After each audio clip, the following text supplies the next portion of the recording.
Hi, I'm Raghu Kiran. Welcome to Future of Our People. It's a podcast series dedicated to leaders who are shaping the future of work. Today, I'm thrilled to welcome Mr. Kalishwaran Arunachalam, Group CFO and Head of Strategy at Crompton Greaves Consumer Electricals, and he's also the Board Director at Butterfly Gandhimati Appliances. With over 17 years of experience, Mr. Kalishwaran is known for his role in significant business transformations. As one of the youngest CFOs of a listed company, he has led initiatives from mergers and acquisitions to steering global finance teams, all driving long-term growth and sustainability.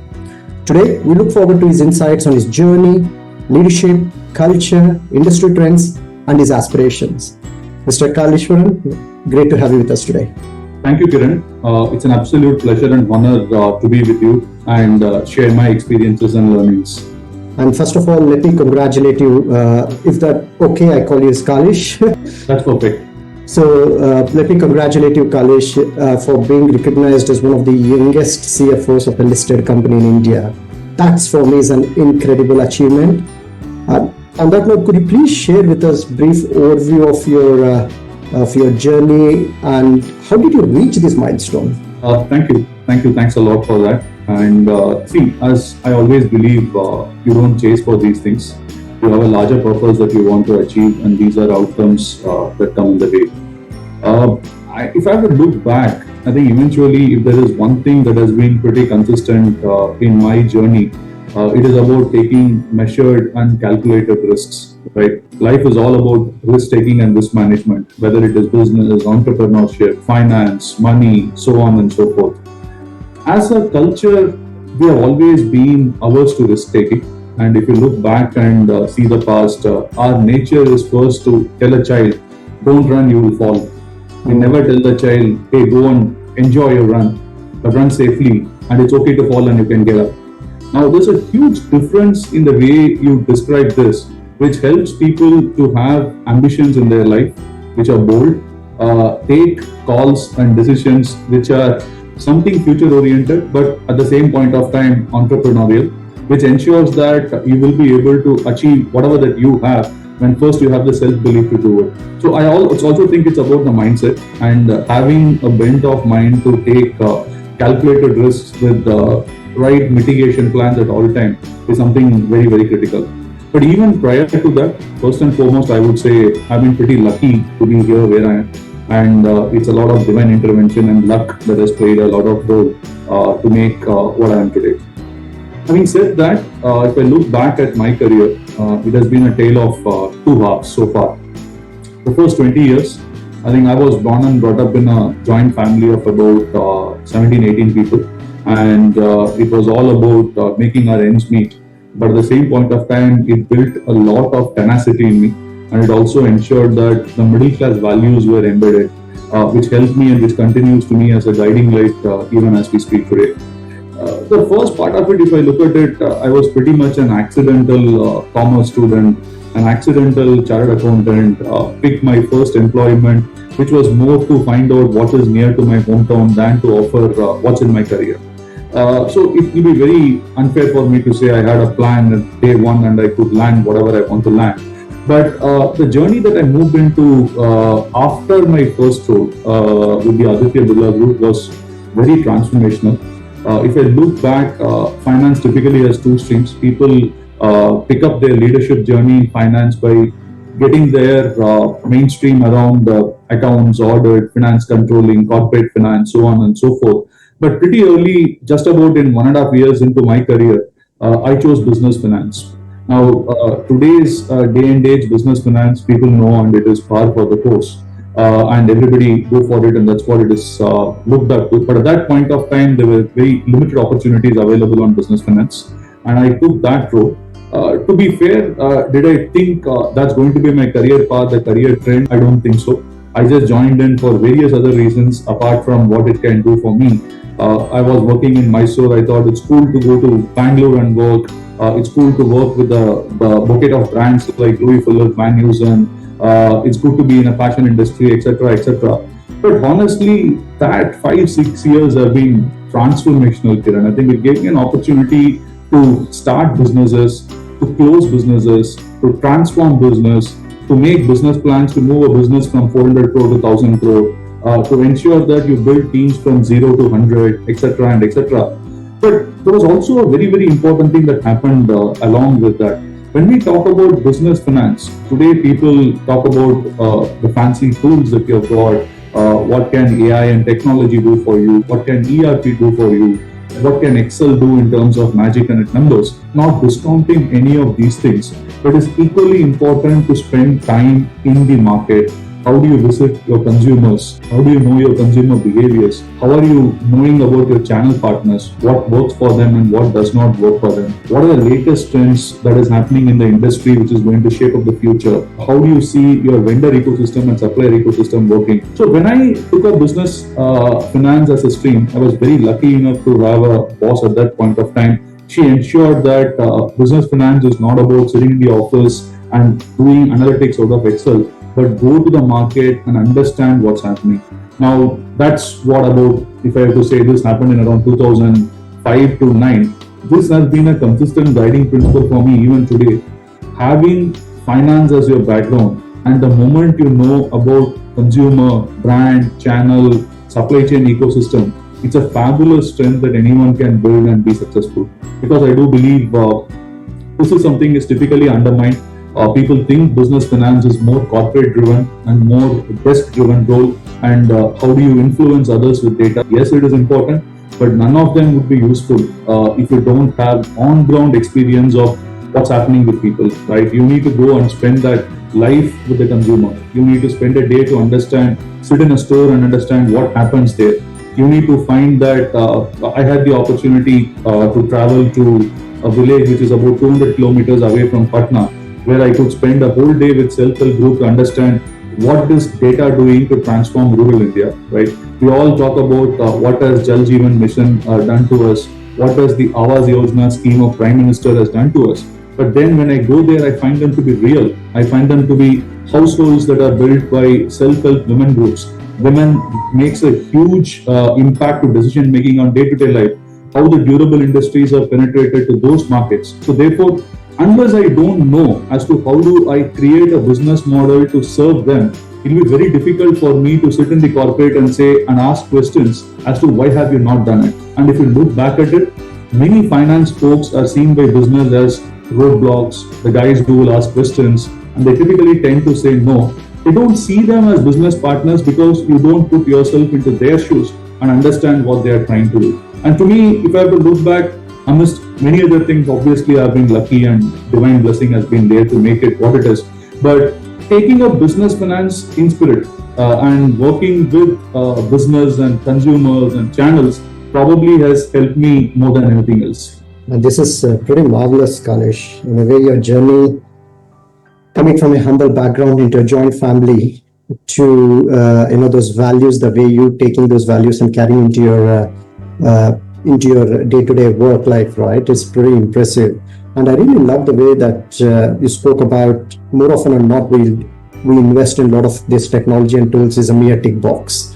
But if you just take one step back, look at what is the market demand and your approach of going and spending some time with your customers, or it could be suppliers, or it could be distributors, trying to understand their pain points. And for me, that's fundamental, not only from an organizational result standpoint, it is also important from an alignment standpoint. More often than not, we often see that every leader has got their own kind of goals, functional goals we want to achieve, but sometimes the translation is missing there.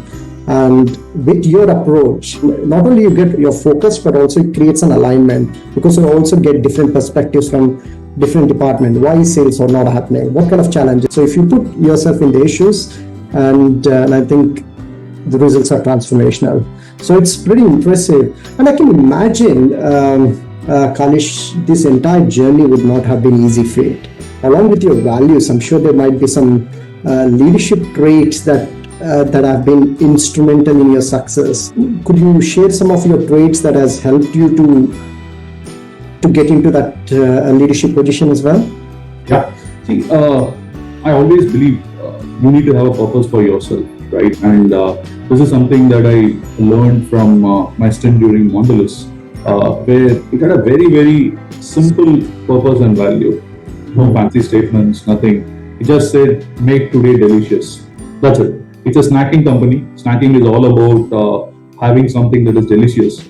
That's something that probably resonated a lot with me also as an individual. If I look back, I play various roles, right? When I wear a cap and get into the organization, I play the cap of a peer to someone, a leader to someone else, a subordinate to someone else. There are shareholders that look up to us to create value. And you also play multiple roles on the personal side also, as a father, as a son, as a spouse, so on and so forth.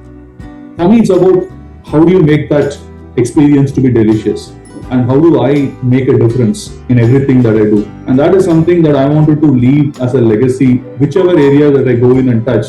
Can I add that additional value? Can I be able to make that meaningful difference? And that also comes from your ability to have inquisitiveness towards learning, an ability to challenge status quo, and most importantly, a perseverance not to give up. In many conversations, it is not going to happen on day one. It is not going to happen on day 10. It might take 100 days to make that needle move. And it is very important that you don't give up and you persevere, right? And unless otherwise you don't have that, it's very, very difficult to do that. To have that perseverance, you also need to be an optimist. You need to believe that as to the constraints that are around you are not monetary in nature or not about resources or manpower. It is actually your imagination and vision, right? If you can imagine the future, if you can see what is the possibilities that are there around it, and if you are tenacious about it and you are very clear that as to that is something that you will persevere, you will start seeing the differences coming through. Those are some of the key facets or tenets that I have always been driven by. Continuous learning. Continuous learning. So, adding to that, Kalesh, in a way, was it by design that you're having a dual role now at Crompton Greaves? I believe you're the group head of CFO, and as well as the head of strategy. Was it by design, or was it accidental, or was it an opportunity for you to grab? How did that happen? I think it was a very, very, I always say this, in my career, if there was one tough call that I had to take was to join Crompton. But that's something that I really enjoy on a day-to-day basis as I do my role. Well, why was that such a tough call? I was with Aisha Motors prior to this as their global CFO, managing the Royal Enfield business of Chennai. So I talked about risk and risk taking. Right, there's another example where I was in a very comfort zone. Significant. Chennai is hometown. Family is there, extended family is there, kids' education is taken care, etc., so on and so forth. Royal Enfield is a very renowned business and does phenomenally well, and it's a looked up brand, etc. But when this opportunity came in, I thought there's something very, very different. There are very few companies in India which you can figure out which does not have a promoter, or it does not have a multinational or a private equity, but it is purely run by professionals and led by the board, right? So it is as close as entrepreneurial that you can get for you to see what you can deliver. Now, I'm not sure as to what the outcome will be, but I do believe that as to eventually if you take the right actions, the outcome will take care for itself. And from that perspective, I took a call where I felt it's going to put me out of my comfort zone. Definitely, I had to get back to Mumbai. To be clear and specific, I have to thankful to my family also, because these are journeys that they need to accompany you for the changes that you are not making to only yourself, it is to their life also. Let it be for my wife or for the schooling that my kids needs to go through, or for the colleges, etc. But I really felt this is close to entrepreneurship that you can get, where employees run the organization. Now, it also does not mean that the success of this gets limited to what Crompton can do to itself or to its shareholders. I genuinely believe this can create a huge opportunity for the country as a whole. The nation can think succession planning for future can be employee-led. Promoters can feel that, hey, my next generation can be the employees that I have. Private equities can feel that I can give it to the employees to run it and make it publicly held company. There could be companies that are in NCLT where employees can come together and pull it out and make it a grand success. So we believe there is a larger purpose for what we are existing today. and we do believe that's a great opportunity to do something beyond what we can do for our business and our stakeholders. And that's what pulled me to join. I mean, it's we all have grew up with the Crompton fans. I mean, we've already have a strong legacy. But what I love about is Crompton 2.0 is building that legacy for the next another 5 or 6 generations. That's right. Already we could see from a result standpoint as well. So let me go back in terms of your dual role, that responsibility that you have, right, as a CFO and as a head of strategy, which I can imagine it's not an easy feat. So how do you manage these dual roles effectively, and how do they complement each other, especially in driving the company's growth? There are two aspects to it. One is the softer side of it, and then there is what you do on day to day. First, to me as a person, I've never been carried away by titles. Titles actually don't mean anything unless in other ways you're able to deliver what you're supposed to deliver. And from that journey, while you wear multiple caps in your role, when you do that on a day-to-day basis, it is important that you always have a long-term goal, right? Organization always tend to take results that are very short-term. You're here for 1 quarter, 2 quarter, 3 quarters, or 1 or 2 years, but does not think a long-term of 5 to 10 years or the decades that we were talking about. If you look back, not many brands in the consumer durable industries have been there for almost 9 decades, right? Very few brands, even outside consumer durable industries, you will find having that legacy of 9 decades.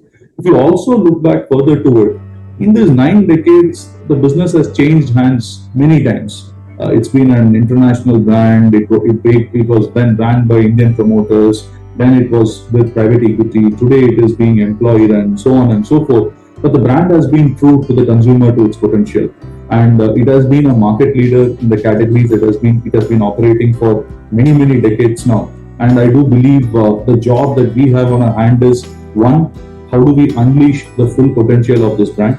Two, at the same point of time, how do you ensure that that journey creates value for everyone? So how do you balance the long term and the short term, which is where we coined the term and we came out with how do we perform as we transform, which is all about the Crompton 2.0 strategy, where we ensured that as to while there is a number that you have to deliver for the year, but it's equally important to nurture the brand. How do you ensure that your investments behind the brand are higher than what it used to be?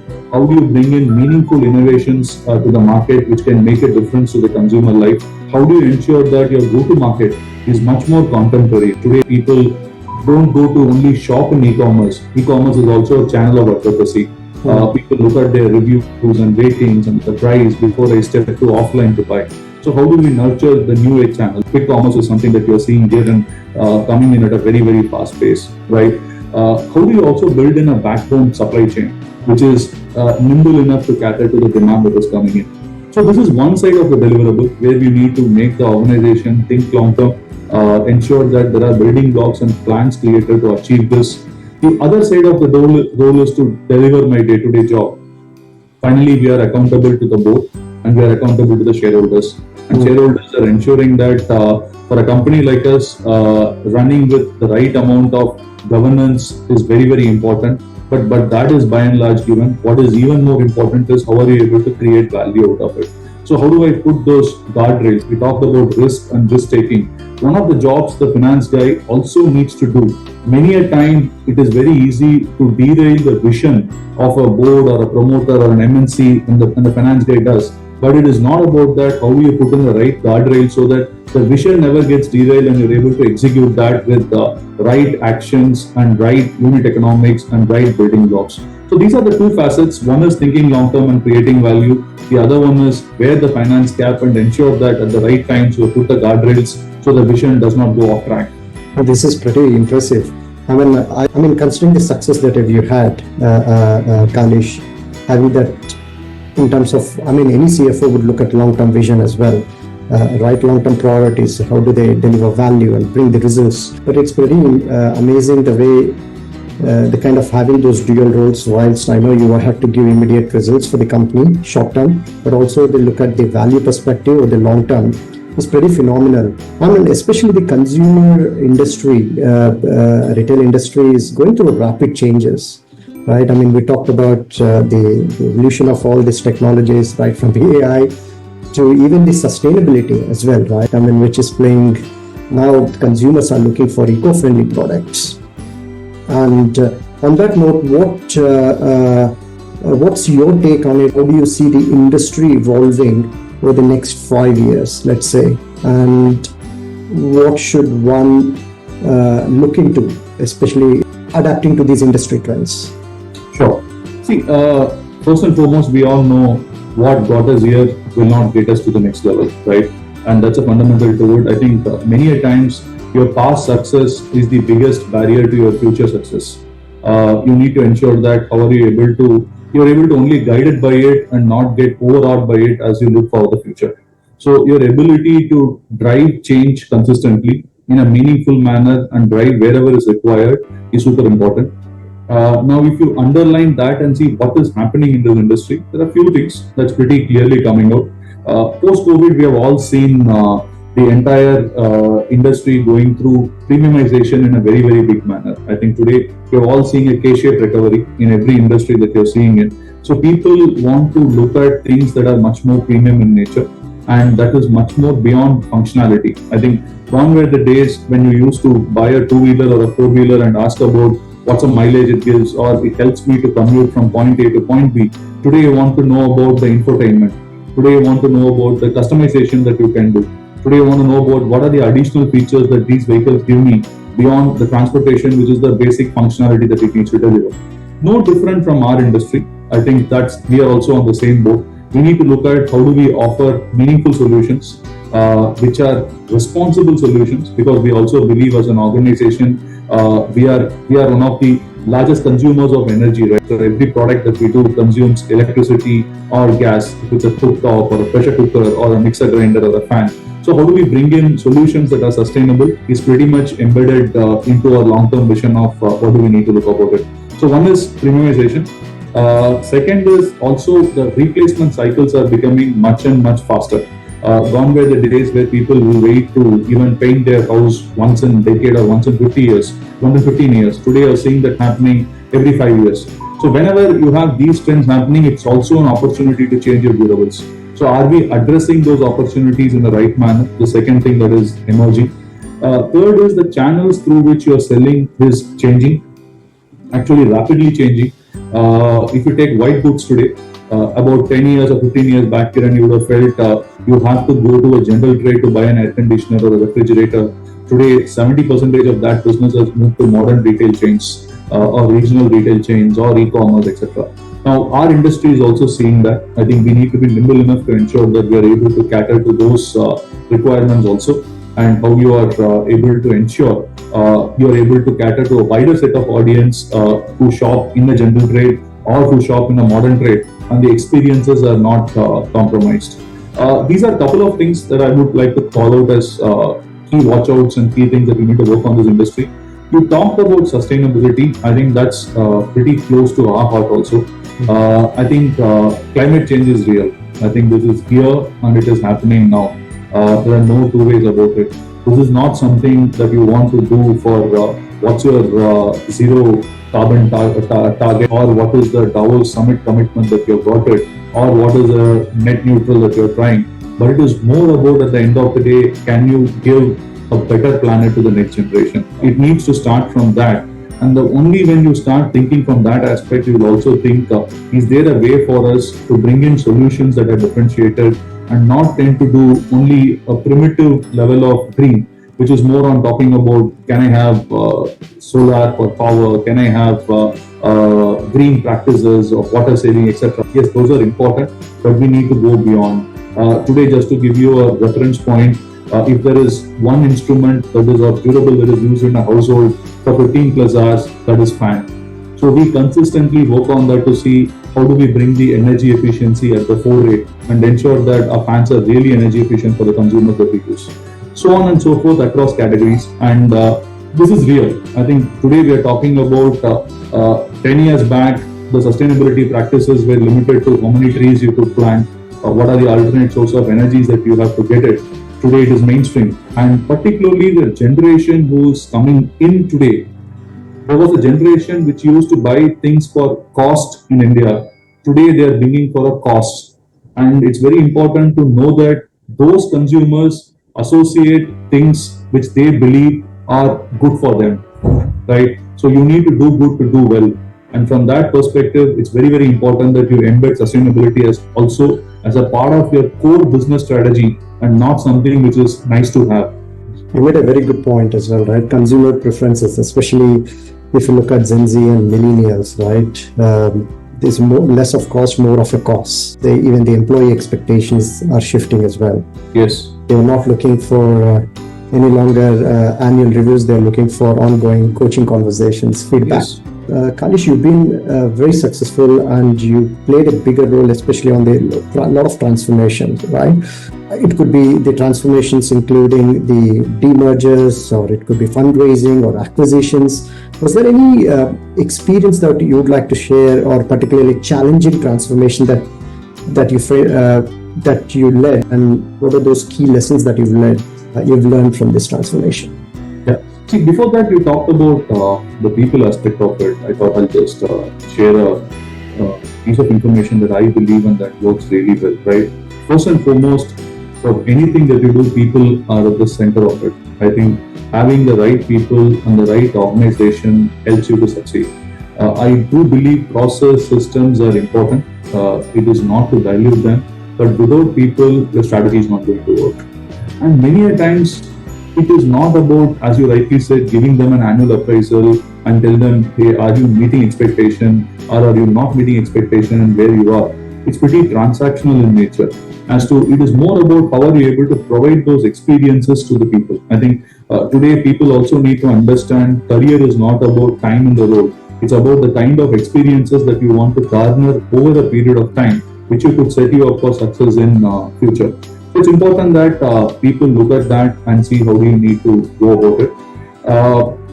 The second aspect of it, what people are asking is very simple. Just be genuine to them. And all it needs is that at some point of time, you have a leader who can put an arm around and say, hey, it's okay. And therefore, you just don't worry. I think things can work wonders. That's probably for me is also culture, right? You have an organization that listens. You have an organization that hears you. You have an organization that is not judgmental on you of who you are. You have a place where you can be yourself. The moment you create this environment for people, typically you get the best out of them. They enjoy and you also collaborate, and that probably for me is culture. Culture is not about any other fancy terms that you want to use and define what you want to do. It is these simple things that goes a long way in driving accountability, in driving ownership, in driving productivity, so on and so forth. But how do you create an inclusive world where people are felt and genuinely you do it where they are valued? No, I completely agree with you. So for me, culture is all about the way people think and act to help you to get the outcomes that you need. Yeah. And you often you spoke about the experiences, like the way you said, right? What kind of experience you want to get as part of your leadership trait. For me, it's all about the experiences that you, not only as a leader, right? As a leader and everyone, that you give to your team or teams of teams, right? And these experiences shapes the beliefs, and beliefs leads to actions, and actions gets the results. So it's all about what you talked about is bringing that inclusive, right, experiences to your employees as well. So going back to Kalish on a transformation part as well, was there any time where you felt it was a very challenging moment and you felt like, and I'm sure any challenge, any transformation is always never easy, but I'm sure there are a lot of learning curves. And what was your learning curve? Actually, there are many. I think typically, whenever you try to do a change, it's also about your approach, right? Whenever you are trying to make a change, there is going to be disbelief to start with. If you are expecting that a change is going to be aligned with everyone, life is not that easy at all, right? And you need to have the tenacity to ensure that you move the curve right from disbelief. It goes to the next stage of people saying, the third thing is, it is not only something happening, it's going to impact me. The fourth thing is people start feeling, what can I do about it? And the fifth thing is acceptance. Now, this change curve is pretty natural. 9 out of 10 times, you typically don't get the results when you start the change, straight away you go to acceptance, right? Now, the point of moving from non-acceptance to acceptance is how you drive the change management for people. So you ensure that they experience the journey in a manner that is more palatable to them. They are able to relate to it, and then they start contributing towards achieving the outcome. Couple of things. I think one a very interesting example. I think it was when my fashion journey. I don't want to name the company on which I did the analysis. This company was always used to be compared and said, this is going to be the best in fashion industry, and we were always used to push to look at that company and see how can you learn from it, etc., etc. Thanks to my grooming and my leader who made me spend time in the market and understand business and not do it through only the financial templates and Excel, I figured out that as to this company will not succeed. It will burst. Actually, it was a listed company. I knew that this company is going to be, it's going to burst in a matter of years. And a lot of resistance internally. Nobody was ready to accept it. They said it's not going to happen. These are excuses that you normally come out when you don't perform. You wanted to figure out what is not wrong or what is wrong in the other organization and blame it externally. But I had this very high conviction that this company will definitely go burst. And I was hardly about 4 years or 5 years into my career, pretty early for me. But then that's something basis my research, my analysis, I predicted this would happen. And actually, at that time, I also left Aditya Birla Group and I joined Mondelez. One day I was in the flight, I was reading Business Line, and there was a headline news that this company has gone burst. So it gave a lot of satisfaction that when you believe that as to your innate understanding of business, of what is driving on ground and what is being reflected in the balance sheet, you can come out with what can come and predict the future. So that gave a lot of joy. Today also many from the organization recollect that and come back and talk about that example, pretty close to me. The second one was in another organization where I was working. This organization again was a market leader, had a significant share of business in the category that it operates. But it was not ready to take price increases. I think it felt that Astu was taking price increases will bring the market share down, and it is something that is not going to work in the long run. And it went to the extent that at that point of time, the business lead or the sales lead finally said, will you put your neck in the block if the market share is going to come down? Now that's a tough situation to be in. It's very easy to say, hey, let's pass the decision to the sales folks. They know the business better than you, and let them decide on what is the outcome. I was empowered by my business leader then to take and do the right decision. So there were two aspects to it. One, the trust that was placed. The person did not force me to take a price increase or not take a price increase. The framework that was given was just do what is right. And the sales and marketing teams were not keen to take it. They said, boss, you need to literally put your neck on the block if you have to go for it. So looking back, I had to come out with a solution as to, I have been consistently through my journey, I believe if businesses don't have unit economics, you cannot succeed, right?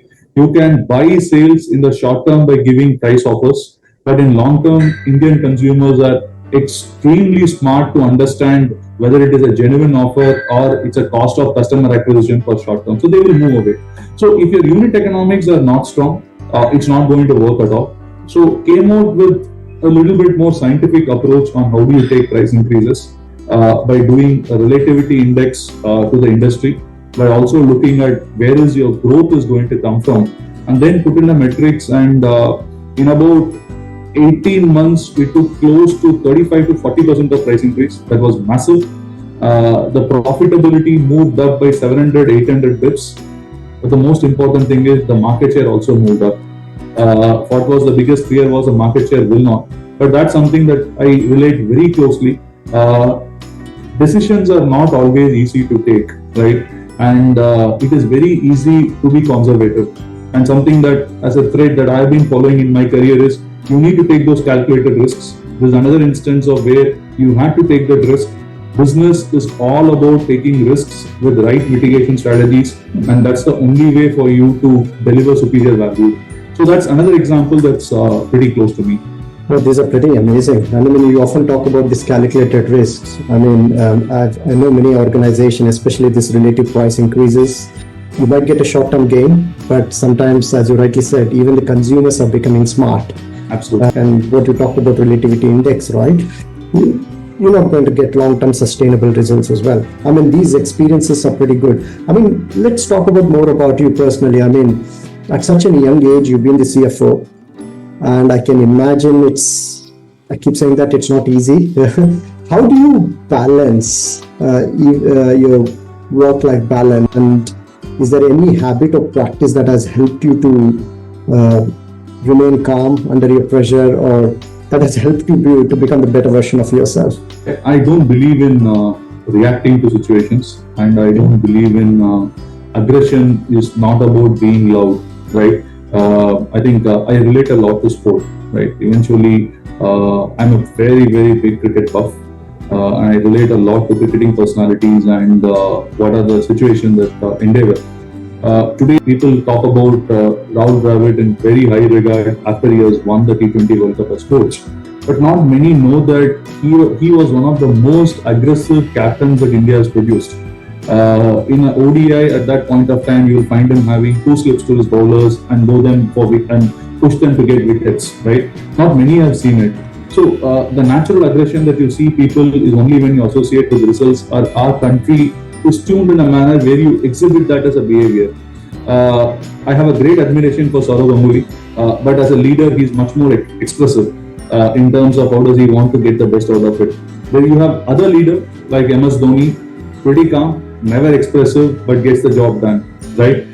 There's nothing right or wrong about which leadership style that you want to follow. But I am someone who believes on the latter, and I think that is something.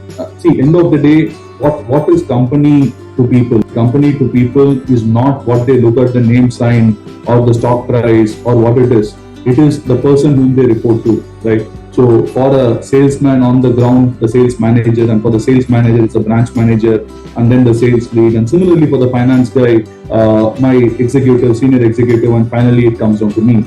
And my body language and me being calm spreads a lot of signals to them of how are we handling situations and how are we handling each and every opportunity or challenge coming in our way. So that's very important. And fundamentally, it's also important to not to take yourself very seriously. Many times we take things super serious on ourselves and we tend to do things that may not be right. The moment you take that burden off, it helps you to also perform better. Now, what do I do? I think one probably that I should have started earlier, which I'm starting to do now. It's a little bit more on the self side on fitness. That's a journey that I'm pursuing right now.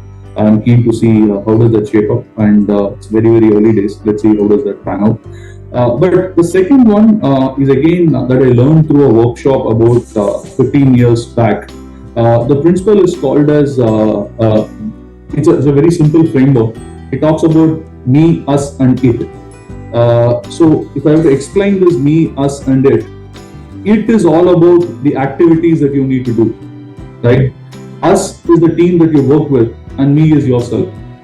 99% of time, people tend to be task oriented. You focus more on the it.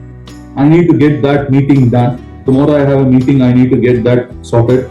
Today I need to go and reach this point at this point of time. I have an email to respond. I have a call to attend, so on and so forth. But in the bargain, you tend to leave the us, which is the team that you work with, behind, and most importantly, the me. So this is a concept that is called as being at your best. Being at your best always starts with the me, which is you, and you need to ensure that what is going to help you to be at your best. Now, this would be for someone going for a sprint in the morning, or running a 6-kilometer jog, or it's about having my hot black coffee at 5 a.m., doing my meditation and yoga, or just dance to music, or spiritual. I would love to be spiritual, and I believe that's what gives me the energy for me to charge up and come back. This principle helped me to learn pretty early that I need to figure out what is my dopamine, right? Now, there are two ways to do this. Today, you have got lot of easy dopamine that is available, right? And that habits are also not reversible, right? And what it does is that typically the easy dopamines take the most important aspect of a leadership quality, which is thinking away, right? You tend to do a follower attitude, whether you're spending your time on a YouTube short or you're spending your time on something that is not productive, etc. it's not going to help you to do that. But the moment you pick up something that is a hard dopamine, which needs you to be much more disciplined, let it say it's a new thing that you need to learn. You need to put that effort. You need to be disciplined to get that done. If you need to have a fitness regime that needs to work for you, you need to have that get up in the morning and ensure that you spend that 1 hour towards it and have that dedication towards it. If you think you need to achieve something for future, you need to have that goal and how do you need to go and achieve for it. So how do you know what is that one factor is going to be the dopamine for you to be at your best is extremely important. So I figured out mine. That also helps me on a periodic basis to charge up myself. I do love my travels. I do a pocket of 2 or 3 windows of travel in a year, which helps me to come back charged up. This is impressive. In fact, I would love to go in detail and I would love to get that bit more about that me and as the concept. And you're absolutely spot on. You need to become that person, right? And become the best version of yourself in order to have those things. Not only become, but also do the things, right? Coming back to doing things, right? Again, is there any personal habit or practice that you diligently follow? Like I know you said you're a cricket fan, but is there anything that you continuously learn, or is there any book that you recommend? Yeah, I do read a lot. I think that gives me a lot of energy. But off late, I've also moved to podcast. I think today I spend a lot of time in listening to good podcasts.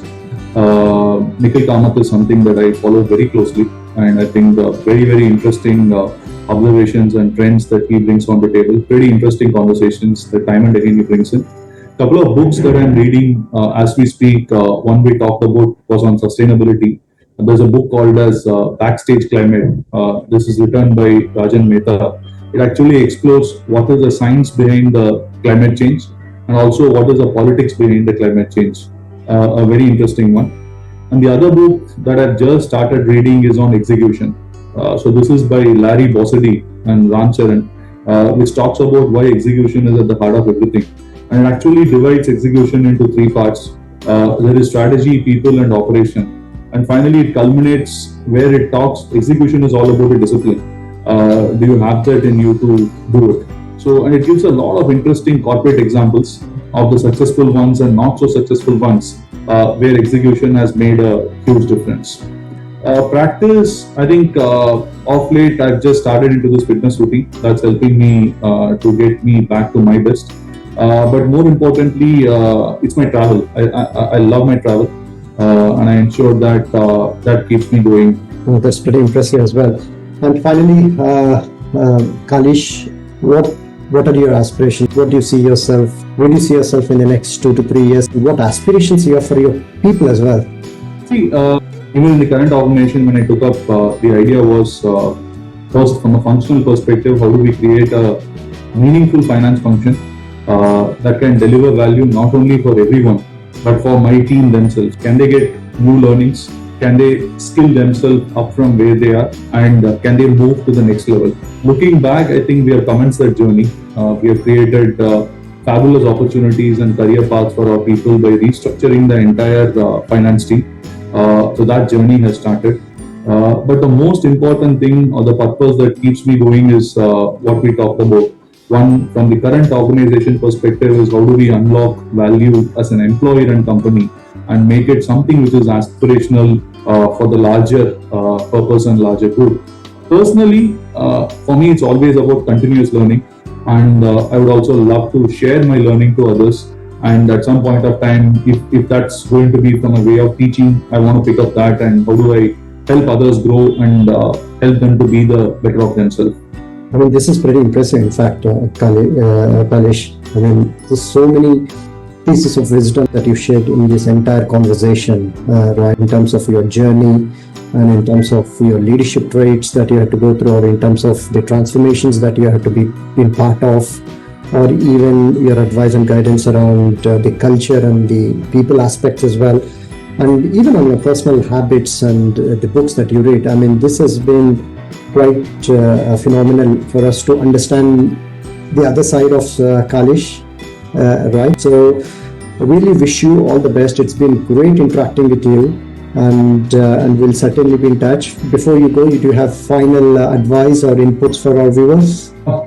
Kiran, I think really it was a pleasure and happy to do this candid conversation with you where I could speak more from my heart than from head of what do I think and how do I look at things. I just wanted to tell people, people are always about possibilities. Just don't set boundaries for yourself and unleash the best of you, and that can take you to achieve whatever dreams that you have. Brilliant. Thank you, Kalish, and we'll be in touch, and all the best. Pleasure.